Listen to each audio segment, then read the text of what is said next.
sa parole, en les sauvant et en accomplissant un message simple. Le message simple de Noé, Dieu l'a accompli. Remarquez bien ça. Et de même, au temps de Moïse, remarquez une autre époque de délivrance. Quand Dieu est sur le point de faire quelque chose pour délivrer son peuple, Dieu envoie un message au peuple. Et c'est tellement simple, comme nous le verrons dans l'ouverture des sceaux. C'est pour cette raison que je voulais vous apporter ceci en premier.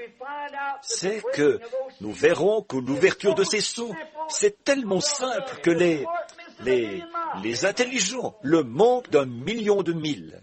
Voyez? J'espère que Dieu moindra pour cela. Voyez? Ça passe par-dessus, simplement. Et c'est pour ça que j'ai pensé que le message de ce matin conviendrait bien pour poser un fondement sur la simplicité de Dieu. Vous voyez, la manière dont Dieu se cache dans la simplicité. Pensez un peu. Ils peuvent désintégrer les atomes et faire toutes ces autres choses. Mais pour ce qui est de la vie, ils ne peuvent même pas dire d'où elle est venue.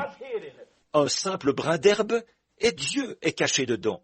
Ils peuvent envoyer une fusée sur la Lune et sonder par radar là-bas, et quoi encore. Mais pourtant, ils ne peuvent pas expliquer la vie qui se trouve dans un brin d'herbe. C'est vrai, voyez, c'est parce que ça ne s'explique pas. C'est tellement simple qu'ils n'y font pas attention. Maintenant, remarquez, Moïse, le jour où Dieu a été sur le point de délivrer les enfants d'Israël, selon sa parole, qu'est-ce qu'il a fait? Il a choisi une famille toute simple. Nous ne savons rien d'eux. Vous voyez, tout ce que nous savons, c'est que c'était un fils de Lévi. Voyez? Et alors et son épouse. Il n'était probablement qu'un simple tripoteur de boue. C'est ce que le monde en penserait. Là-bas, en train de fabriquer des briques pour l'ennemi. Il n'était qu'un esclave quelconque au milieu d'Israël. Mais Dieu a choisi cette famille-là pour y susciter le libérateur. Une famille juive comme les autres, c'est tout. Il n'a pas du tout choisi quelqu'un de famille royale, une célébrité ou quelque chose du genre. Il n'a pas même choisi un sacrificateur. Il a choisi une simple famille comme les autres. Voyez, la simplicité. Remarquez ce qu'il a fait ensuite. Il a fait naître un enfant, un simple être humain. Il aurait pu décréter que le soleil les délivrerait s'il l'avait voulu. Il aurait pu décréter que le vent les délivrerait. Il aurait pu décréter qu'un ange les délivrerait. Oh, alléluia! Dieu peut faire ce qu'il veut. Mais alors, comment le savez-vous, frère Branham? Dieu ne déviera pas de son plan. C'est ce qui nous fait savoir qu'aujourd'hui, ce doit être simple. Voyez? Donc, il œuvre toujours dans la simplicité. Mais Dieu, au commencement, il aurait pu faire en sorte que ce soit le soleil qui prêche l'Évangile, ou que ce soit les vents qui prêchent l'Évangile, ou que ce soit un ange qui prêche l'Évangile. Mais c'est l'homme qui l'a établi pour le faire, et il ne change jamais ça. Il n'a jamais établi des dénominations, il n'a jamais établi des groupes d'hommes. Il a établi l'homme pour prêcher l'Évangile, pas des machines ou des inventions mécaniques ou quelque être angélique. C'était l'homme. Et quand il a apporté la délivrance au peuple là-bas, il a envoyé un simple être humain, né dans une simple famille, au milieu d'une bande d'esclaves. Oh là là, quel Dieu merveilleux! Il se dévoile dans la simplicité. Maintenant, remarquez, et il l'a fait instruire dans la sagesse du monde, pour qu'il puisse échouer, pour montrer que nous ne pourrons jamais être délivrés par la sagesse. C'est par la foi que nous sommes délivrés. Il l'a laissé aller recevoir une instruction tellement solide qu'il pouvait enseigner la sagesse aux Égyptiens. Il était tellement intelligent.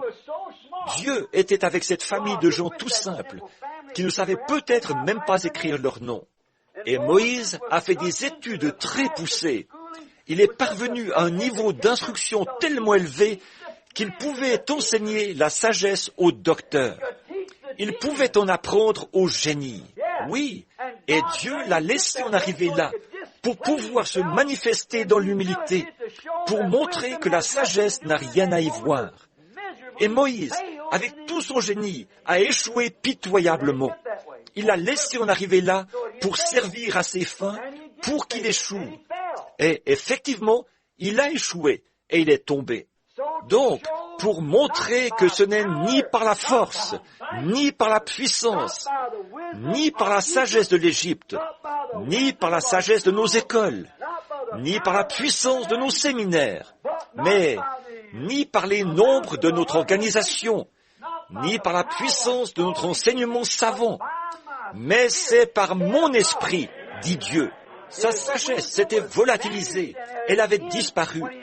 Quand il a rencontré Dieu là-bas dans le buisson ardent, il a ôté ses souliers, il s'est abaissé devant l'humilité, et il a tout oublié de sa sagesse. Dieu, pour apporter la délivrance, il a dû l'instruire dans la sagesse, afin de le laisser faillir, pour montrer qu'on ne peut pas s'appuyer sur le bras de son propre entendement, ni sur l'entendement de qui que ce soit d'autre. Il l'a laissé faillir pour montrer sa main. Pouvez-vous voir ça? La raison pour laquelle Dieu a fait ça, c'était pour se manifester dans l'humilité. Et il a laissé Moïse accéder au plus haut rang, au point qu'il allait devenir le prochain Pharaon.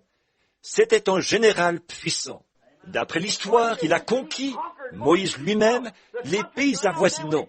Ensuite, quand il a décidé de se consacrer à l'œuvre du Seigneur avec tout son talent, Dieu l'a laissé choir de tout son long, pour qu'il puisse l'envoyer dans le désert et le vider de tout cela. Et ensuite, lui apparaître dans l'humilité et l'envoyer là-bas, un bâton à la main, pour délivrer le peuple. Alors qu'il n'avait pas pu y arriver par une instruction militaire, par des études, par une formation scientifique, par la force des armes non plus, il n'avait pas pu y arriver. Alors il lui a donné un vieux bâton noueux du désert. Et il l'a fait avec lui. Dieu, dans l'humilité, la simplicité.